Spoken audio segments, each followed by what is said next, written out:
अस्सलामुअलैकुम BEd class. हम जामिया मिलिया इस्लामिया पढ़ रहे हैं। कल के लेक्चर में हमने उसके ऑब्जेक्टिव्स का जायज़ा लिया। आज हमने level of education and the curriculum of Jamia Millia Islamia को डिस्कस करना है।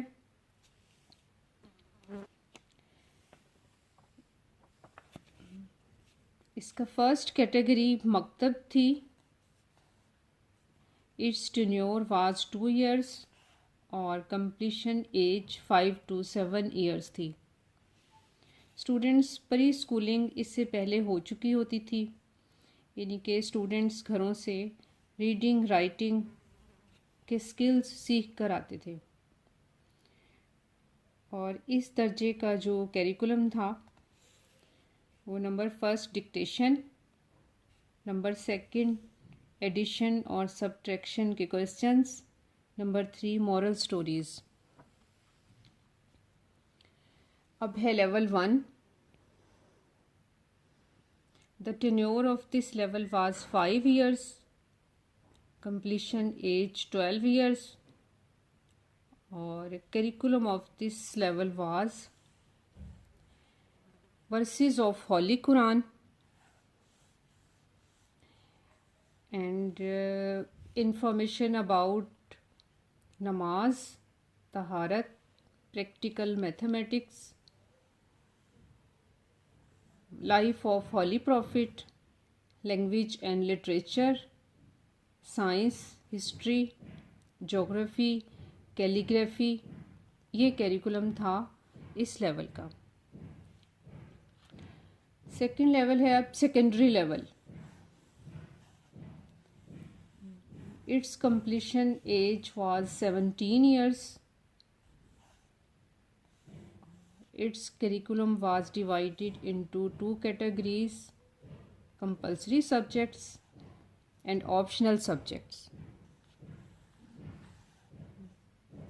B.Ed students, Islamiyat, Arabic, language and practical skills were compulsory subjects और optional subjects में history, geography, political science, Islamiyat, economics, science, mathematics, logic, psychology,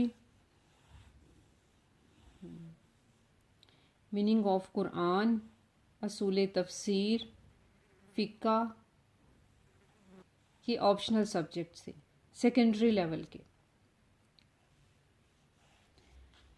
इसके बाद next level था higher level. Its tenure was 17 years और इसका जो curriculum था वो MA MSc और BA BSc के इक्वल था। और सब्जेक्ट्स जो इस लेवल में पढ़ाए जाते थे: हिस्ट्री ऑफ इस्लाम, इस्लामियात, असूल तफसीर, फ़िक़ा, सीरत, हदीस और फ़िलासफ़ी, मैथमेटिक्स, हिस्ट्री और इस्लामिक सब्जेक्ट्स। हमा किस्में इस्लामिक सब्जेक्ट्स इसमें इंक्लूड थे। फिर लास्ट लेवल है लेवल ऑफ एक्सीलेंस। ये स्टूडेंट्स हमारी आजकल PhD के इक्वल है। इसमें उस वक्त भी थीसिस लिखा जाता था। कंप्लीशन ऑफ थीसिस के बाद ही PhD की डिग्री अवार्ड की जाती थी। ये इसके लेवल्स थे जो हमने डिस्कस किए। अब हम एक नज़र करैक्टरिस्टिक्स ऑफ जामिया मिलिया इस्लामिया का जायज़ा लेते हैं। तो इसमें फ़र्स्ट सिंप्लिसिटी। टीचर्स का करैक्टर सिंपल था, स्टूडेंट्स का character simple, office simple, building simple, full lifestyle simple था। Second, skill training. B.Ed students Jamia Millia Islamia भी एक फुल प्रोफेशनल एजुकेशनल मूवमेंट थी। इसमें स्टूडेंट्स को स्किल सिखाने पे ज़्यादा जोर दिया गया।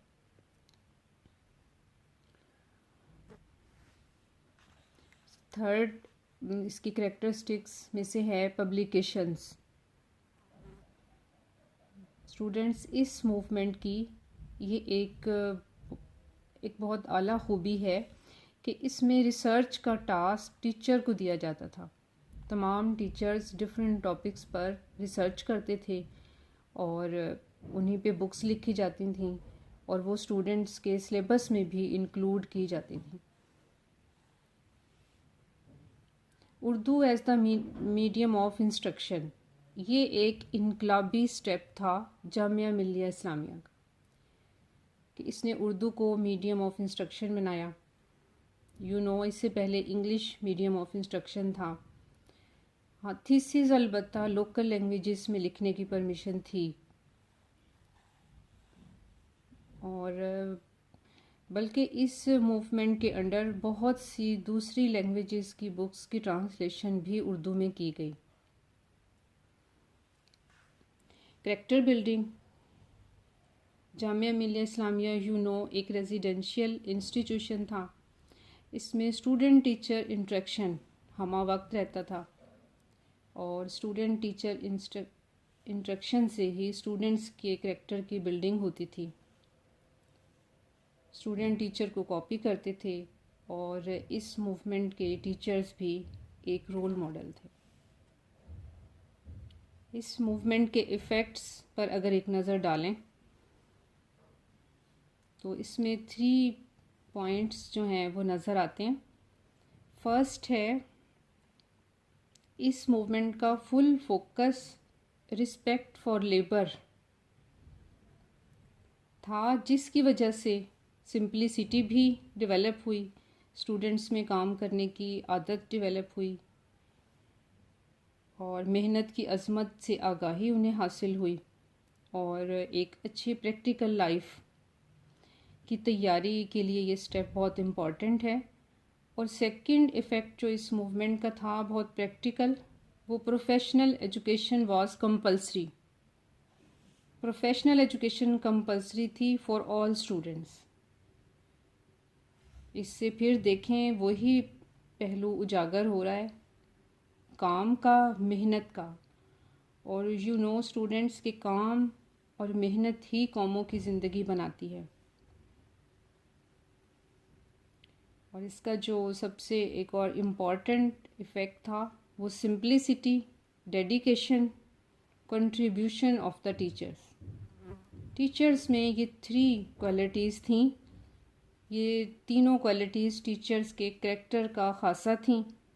स्टूडेंट्स उसको कॉपी करते थे और इसीलिए इस मूवमेंट से ऐसे अफराद सामने आए जिन्होंने 1947 में वार ऑफ फ्रीडम में बहुत इम्पॉर्टेंट रोल प्ले किया।